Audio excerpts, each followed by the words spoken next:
Do you think back to childhood shows as safe, sweet, and totally innocent? Well, I'm sorry to break it to you, but some of these classics are hiding stories that are anything but. From the character whose creators fled the Nazis with his manuscript in tow, to a bizarre urban legend that paints one of our most unlikely childhood heroes as a sniper, and even shows featuring heavy nods to neglect and escapism, you might start looking at your favorite shows a little differently after this. I'm Mike with List 25, and here are 25 disturbing facts about your favorite childhood shows. 25. The Dark Side of Thomas the Tank Engine's Island. Depending on your age, you might be a little, or very, familiar with Thomas the Tank Engine. It's a story about trains living on Sodor, going about their daily tasks of delivering goods, transporting passengers, and learning life lessons along the way. But something about it has always felt a bit off. Maybe it's those horribly creepy eyes in the model animation, but did you know there's a fan theory that the trains on Sodor are a little more than slaves, punished harshly whenever they dare to question orders? In The Sad Story of Henry, a nervous engine called Henry hides in a tunnel afraid the rain will ruin his paint. The Fat Controller's response? Brick him up indefinitely. And to make things worse, the other trains mock Henry with lines like, "Serves you right," as if his defiance deserved that kind of punishment. I don't know. I don't think that's suitable for children's viewing. 24. The Smurfs are communists.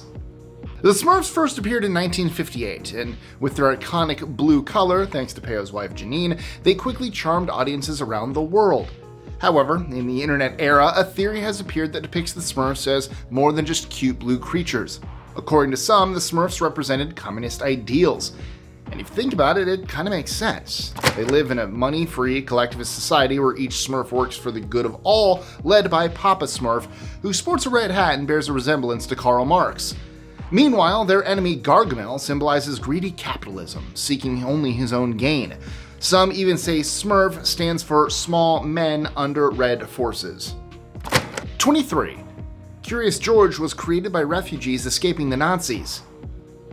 George's creators, Hans and Margaret Ray, were German Jews living in France when the Nazis invaded. Facing life or death, they fled on bicycles, carrying the original Curious George manuscript with them as they crossed borders to escape. So, while George's escapades with the man in the yellow hat may seem innocent, they're rooted in a journey that was anything but playful.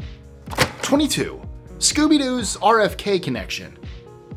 The assassination of Robert F. Kennedy in 1968 didn't just rock the political world, it transformed Saturday morning cartoons.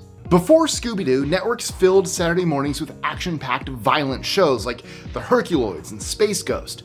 But after RFK's death, concerns over TV violence and its impacts on kids hit an all-time high. Censorship advocates, including the National Parent-Teacher Association, demanded change, especially in children's programming.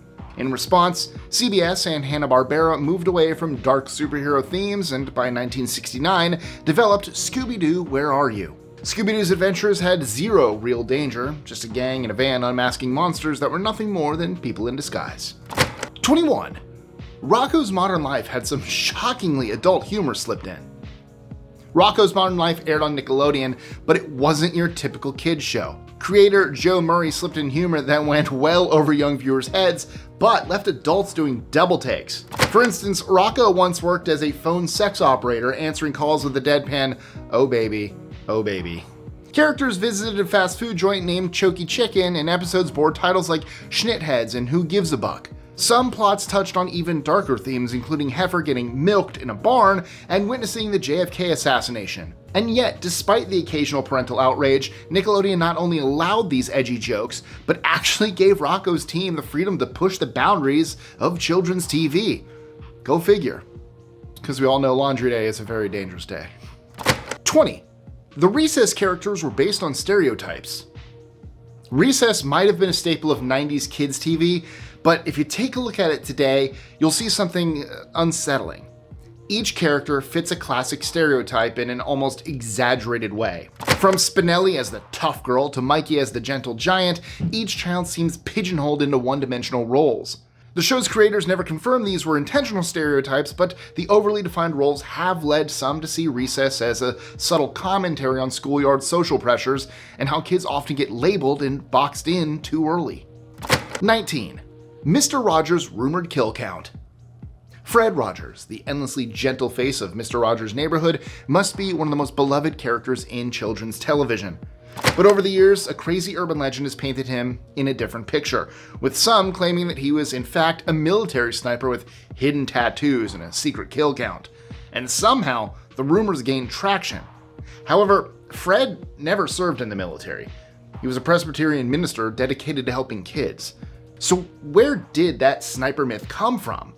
Well, as it turns out, there really was a Fred Roger, a Marine sharpshooter who briefly ran a security business under FredRogers.com. The site was quickly taken down, but the internet took hold of the story, spiraling it into the legend we know today. 18. The Flintstones vitamins got banned. When Flintstones vitamins hit the shelves in the 60s, they weren't made with kids in mind, and certainly not with their safety in mind either. Packed with artificial dyes and additives that would later be banned for health risks, the original Flintstones vitamins were a cocktail of chemicals that no one questioned at the time. The vitamins eventually had to be reformulated, but not before a generation grew up popping these healthy treats, blissfully unaware of the unquestionable ingredients lurking inside. I had Flintstones vitamins. 17. The Teletubby Secrets. The Teletubbies shaped a generation, but did you know they were actually quite large? Tiny Po stood over 6 feet tall, while Tinky Winky had a height of over 10 feet. To make them look small, the crew built a massive set in a remote Warwickshire field, keeping the location so secret that visitors were reportedly blindfolded. But once fans figured it out, they started trespassing, and the frustrated landowner eventually flooded the field in 2013, turning it into a lake. But that's not disturbing, I know, just sad. However, there were some scary moments off screen too. The actress who played Lala occasionally got letters from a grown man describing his bizarre fantasies involving tubby custard so much that she worried she might meet a grisly and sticky end. Thankfully, no harm ever came to her. And real quick guys, if you like this video and you want to help me out, please give it a like and a comment for the algorithm. I swear it really helps the channel. Thank you so much. 16. The bizarre behind-the-scenes rules on Lassie. On screen, Lassie was the loyal hero every kid adored. But behind the scenes, the rules for her image were surprisingly strict, not to mention weird. The dog who played Lassie was actually male, chosen because everyone thought male collies had thicker coats and showed up better on camera. To maintain Lassie's wholesome image, the studio enforced bizarre rules. Lassie's trainers weren't allowed to let her eat, bark, or even lie down in public. The idea was to keep Lassie's image as pure and heroic as possible, but everyone forgot they were ultimately dealing with a real dog, not some fake Hollywood star. 15. The Happy Painter's Hidden Heartache. Bob Ross, known for his soothing voice and happy little trees, didn't have a picture-perfect life. After losing his wife to cancer in 1992, he kept up his calm, friendly persona on the joy of painting, even though he was quietly struggling with grief. And then, just 2 years later, he was diagnosed with lymphoma. But that wasn't the end of his troubles. Bob found himself in painful legal battles over his own brand. His business partners, Annette and Walter Kowalski, eventually took control of his name, likeness, and artwork. So while Bob taught millions to paint happy little trees, his real story had an overdose of heartbreak and betrayal. 14. Elmo's Puppeteer Scandal. Kevin Clash was the voice behind Elmo, Sesame Street's beloved furry red character, for almost 30 years. Then, in 2012, his career came crashing down when allegations surfaced that he had inappropriate relationships with underage teens. As the allegations grew, Clash resigned from Sesame Street to avoid further distractions from the show, but he maintained that he only dated consenting adults. In the end, 3 of the 4 lawsuits were dismissed due to the statute of limitations, but the damage was done. Clash's departure cast a long shadow over the character of Elmo, making it one of the darkest chapters in Sesame Street history. 13. The Powerpuff Girls' Origins. The Powerpuff Girls might seem all sugar and spice, but creator Craig McCracken had a much edgier plan at first. Back when he was a student at Cal Arts, McCracken actually called the project Whoop-Ass Stew, with Blossom, Bubbles, and Buttercup getting their powers from Whoop-Ass instead of Chemical X. When Cartoon Network picked it up, they rebranded it for a younger audience, and the Powerpuff Girls as we know them were born. 12. The Other Side of Barney and Friends. For a show about a cheerful purple dinosaur, Barney and Friends had its fair share of dark secrets. As Barney became a sensation in the 90s, it didn't just capture the hearts of young fans, it stirred up an unusual amount of hate among adults too. Groups like the I Hate Barney Secret Society popped up, and bizarre rumors spread like wildfire. Some even claimed that playing the Barney theme song backward revealed satanic messages, while others insisted that David Joyner, the actor inside the suit, had a drug problem or even died while in costume. None of that was true, but reality was strange enough. Joyner, who later became a tantra specialist, revealed that he relied on deep meditation to survive the long hours spent inside the 70-pound Barney suit. Meanwhile, Bob West, who voiced the character, received death threats from disturbed fans, and the backlash even led some parents to decapitate plush Barney toys or set them on fire. 11. The creepiest fan theory about Dora the Explorer. While Dora the Explorer seems like an innocent show with a young girl going on fun adventures, one fan theory might leave you scratching your head. According to some viewers, Dora's large head and distinctive voice aren't just character quirks, they're clues that she might have Down syndrome and hydrocephalus. Fans believe that her oversized head is due to hydrocephalus, while her louder than average speaking volume points to an intellectual disability. 10. Janet Hubert's feud with Will Smith. Remember the Fresh Prince of Bel-Air? Will Smith, the streetwise kid from Philly moving in with his fancy Bel-Air relatives? Well, not everything behind the scenes was as feel-good as it seemed on screen. Janet Hubert, the original Aunt Viv, was fired after 3 seasons, and her exit kicked off a major feud with Will Smith. Hubert claimed she was mistreated and accused Smith of being unprofessional, leaving the cast divided and Hubert's career and mental health deeply affected.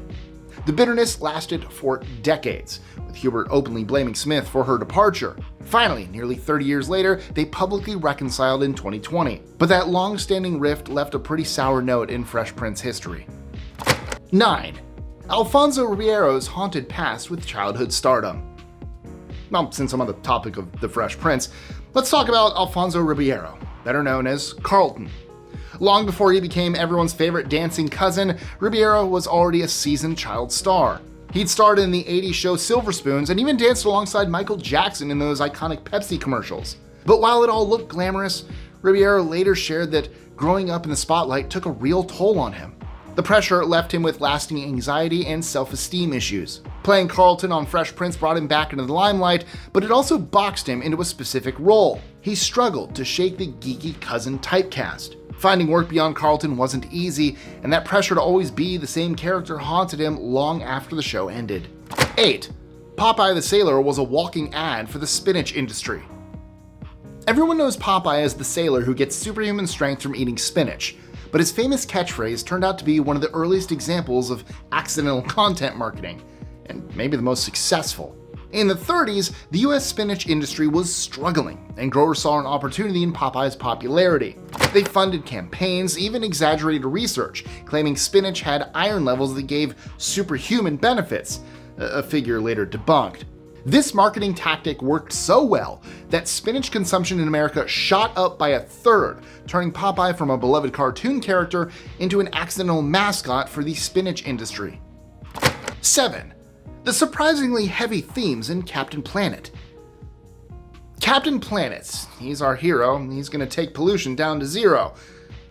And the Planeteers might seem like a simple eco-cartoon in hindsight, but it actually tackled some disturbingly real issues. Beyond the usual recycling tips, the show threw kids into intense stories, ones we probably didn't fully grasp at the time. In Mind Pollution, a character's life is wrecked by a designer drug, and in A Formula for Hate, they face the stigma of HIV/AIDS. Far from just eco lessons, Captain Planet was subtly showing young viewers the raw side of real-world struggles. 6. The Power Rangers Curse. The Mighty Morphin Power Rangers has had so many tragic endings and hardships among its cast that many people have come to believe in the Power Rangers Curse. One of the most well-known tragedies is the loss of Tui Trang, who played the original Yellow Ranger, Trini. Trang died at the age of 27 in a car accident in 2011 while traveling with friends when their car lost control on a mountainous road in California. Ricardo Medina Jr., who played Cole Evans, the Red Wild Force Ranger, was involved in a fatal altercation with his roommate in 2015, which ended in a manslaughter conviction. Other cast members have met untimely deaths as well. Peter Rutter, who starred as the White Mystic Ranger, passed away from a brain tumor in 2010.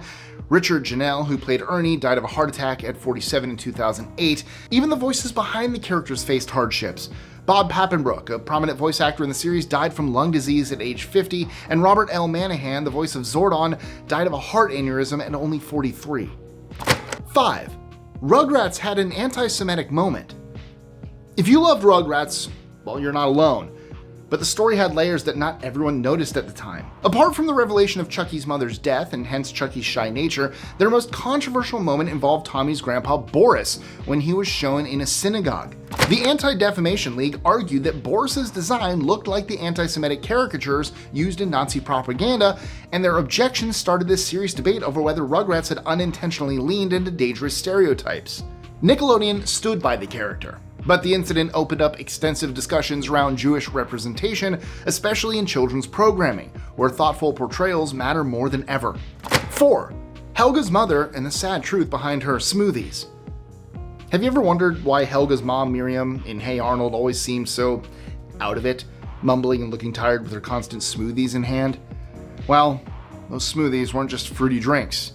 They were a pretty clear nod to alcohol. In one episode, Miriam lands a job, and Arnold's comment says it all.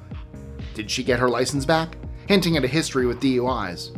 Another time, she steps in for her husband at work, her speech notably more coherent, until she quits, going back to her usual life and her distant relationship with Helga.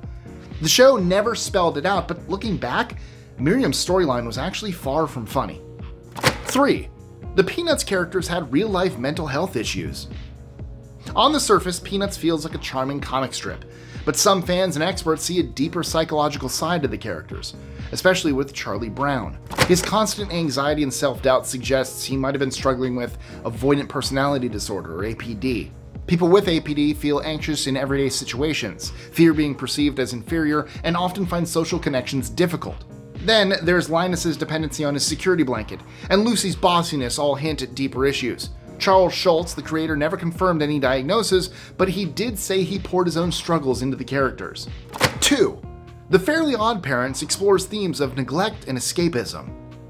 At first glance, Timmy Turner's endless wishes from his fairy godparents look like every kid's dream come true. But some fans believe there's more to it. And when I say more, I mean it in the worst possible way. His parents are often clueless and distant, leaving Timmy feeling overlooked and alone, until his fairy godparents arrive to grant his every wish. For Timmy, the fairies almost act as a coping mechanism, giving him an escape from a world that doesn't seem to notice his struggles. Beneath the laughs, the show hints at the ways a child's imagination might stretch to cope with a reality that's far from magical. 1. The Amanda Show's troubled legacy. The Amanda Show launched Amanda Bynes' career, but behind the scenes, it was a very different story. In the docu-series Quiet on Set, The Dark Side of Kids TV, we're able to see what Nickelodeon's young stars really went through. Dan Schneider, a huge name in kids TV, left the network in 2018 after allegations of verbal abuse and inappropriate behavior with young actors. Amanda and others have hinted at the abuse they suffered, and we all know about the mental health issues Amanda faced in recent years. But it wasn't just one person's actions. Shockingly, a convicted sex offender named Jason Handy also had access to these sets, showing just how unsafe things could be. It's a reminder that the industry failed to protect Amanda and her peers, and it raises important concerns about accountability that are still relevant today. So, now is about the time that I usually point you to one of our other videos in the end screen here. However, I have exciting news. I have just launched a new channel called Dark Roast Detectives, where I will deep dive into true crime stories. So if you're a fan of true crime, or if you know anyone that is, it would mean a lot if you could check it out here. Please. And I'll catch you next time.